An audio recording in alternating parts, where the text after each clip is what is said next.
My name is Corina. I am a mathematician. I am part of the Institute for Financial and Actuarial Mathematics in the Department of Mathematical Sciences. And my talk will be related to applications of mathematics in insurance. One of the days I was very happy I was a woman was when I bought my first car insurance and I realized I paid less than my colleagues. And this was true until 2011, when the European Court of Justice agreed that although, obviously, statistically, men drive more recklessly and for more accidents than women, gender can no longer play a part in how much someone pays for insurance. So therefore, starting from December 2012, the European Union ruled that pricing in insurance should be gender neutral. So therefore, all the insurance companies have to adjust their premiums such that women and men pay the exact same price when they enter an insurance policy. So specifically for car insurance, an 18-year-old girl, Mary, would pay as much as an 18-year-old man, John, which meant that compared to the traditional way the insurance was priced, a woman will pay less, more than usual, and a man will pay less than before. However, the International Federation of Automobiles, they realized that what is the goal is to have a fair pricing according to the safety in driving, according to the behavior, not necessarily according to gender. So therefore, they said, well, we cannot use gender anymore, but we still would like to have criteria that will distinguish between safe driver and not safe driver, what will be bad driver or good drivers.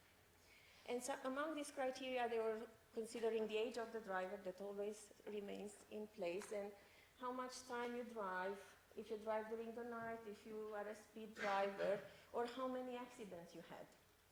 And it is very popular in European countries to have what is called a merit rating system or a fair premium sharing or a no discount claim system, which in literature, mathematical literature, is always referred to as a bonus-malus system, where bonus, the first part of bonus bon, it stands for good, and malus mal stands for bad, is the Latin for good and bad system.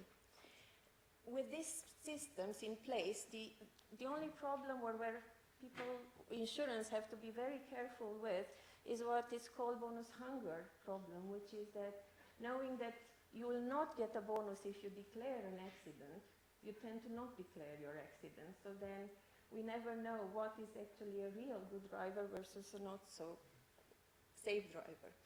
I'm going to give you an example, a brief example of a Swiss system, of a Swiss bonus-malus system for car insurance, where the system is presented as percentages of what is called the base premium.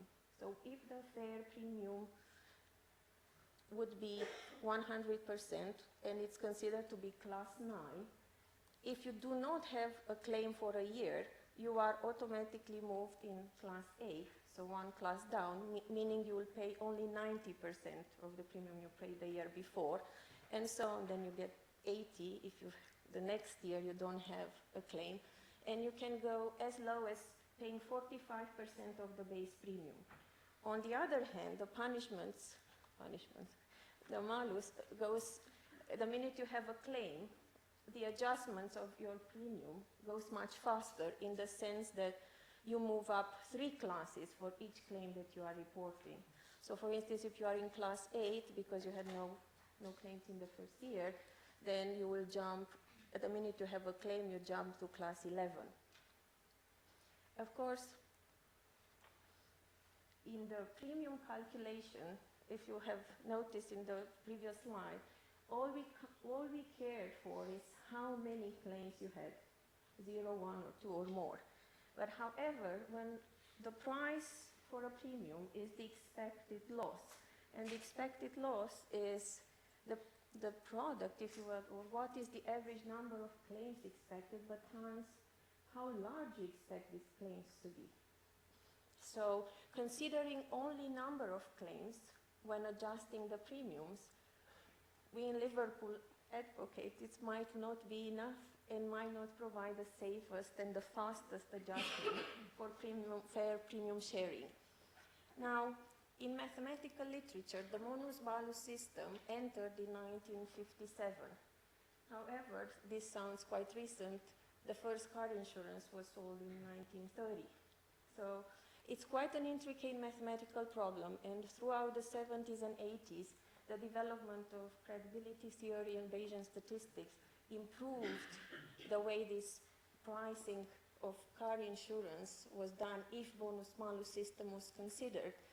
And only in 76, Picard considered, well, maybe size of the claims are important for a fair premium, but he introduced only two classes, large claim versus small claim.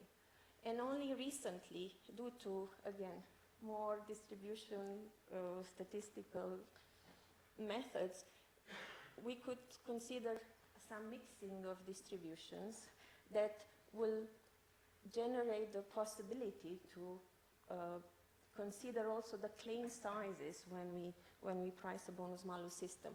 In 2001 was a paper of Frangos and Brontos who could do this very well for what is called large claims. And recently, in our group in Liverpool, we managed to fit better what we would call small size claims. And since women, again, statistically, tend to not only have fewer claims, but when they have a claim, it's small in size, they don't tend to have catastrophic accidents. We believe that by introducing and advocating for a bonus-malus system that includes claim sizes, we will get to decrease the premium a women pay faster than a man, and thus we keep the fair and safer premium sharing along insured people. Thank you very much.